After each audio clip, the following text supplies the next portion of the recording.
2 weeks before Christmas, a family set out on a journey, but they had no idea what was waiting for them. An old woman warned them, "Do not travel this year." They didn't listen. And then, disaster struck. It was 2 weeks before Christmas, and Mr. John's house was filled with excitement. The children ran around, eager for their trip to the village. Every year they traveled back home to celebrate with family, enjoying the fresh air and the joy of reuniting with cousins. But this year, something different awaited them. Something dark and unforeseen. Mrs. Yu was busy packing for the journey, folding clothes and preparing snacks. But there was something that always troubled her. Her husband, Mr. John, never prayed. "John, let's pray for just 2 minutes," she pleaded while packing. Mr. John laughed, waving her off.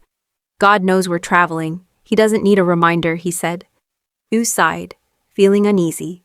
The children had also started following their father's ways, complaining about prayers, but Yu never stopped.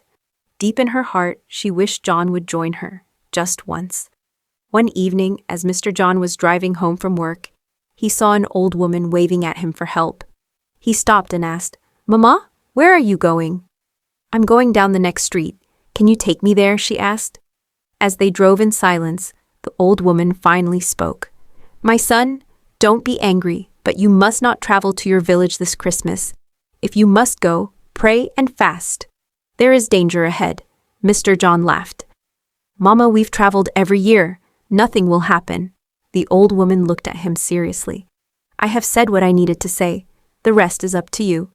She stepped out of the car, her eyes full of warning. 2 days before Christmas, the house was buzzing with excitement. Bags were packed, and the children couldn't wait. "Let's pray before we leave," Yu suggested. Mr. John frowned. "Ooh, we are not going to the moon. It's just the village."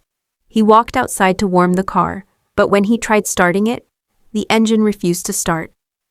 He tried again. Nothing. Frustrated, he called a mechanic. After checking the car, the mechanic shook his head. "Sir, the engine has knocked.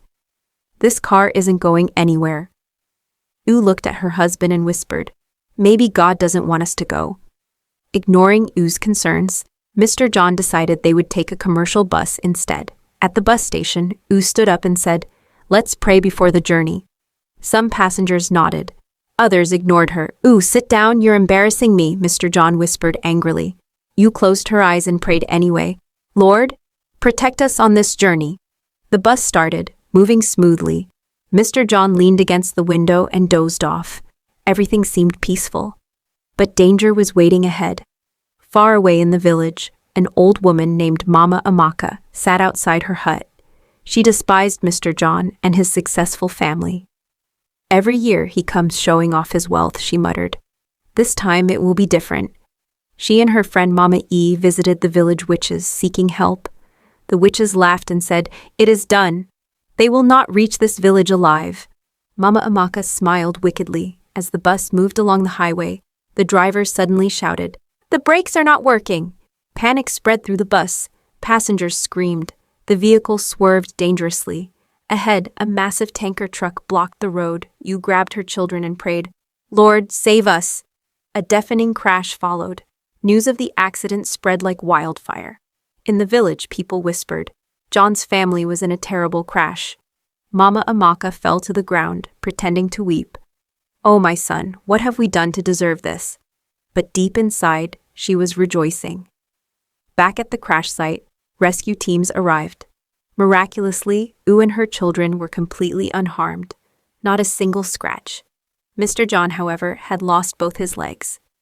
At the hospital, Yu knelt beside her husband's bed, praying, "Lord, please don't take him." Later, the old woman Mr. John had met before the journey visited him. "I warned you," she said softly. "Your stepmother and the village witches planned this. But your wife's prayers saved you." Tears streamed down Mr. John's face. "I was foolish. I didn't listen. I should have prayed." After being discharged, Mr. John was a different man. Every morning, he led his family in prayer. On Sundays, he was the first to reach church. He never returned to the village for Christmas again. It wasn't until Mama Amaka passed away that he visited. His story became a lesson for many. Prayer is the strongest protection against unseen dangers. Not everyone is happy about your success, but with God, no evil can prevail.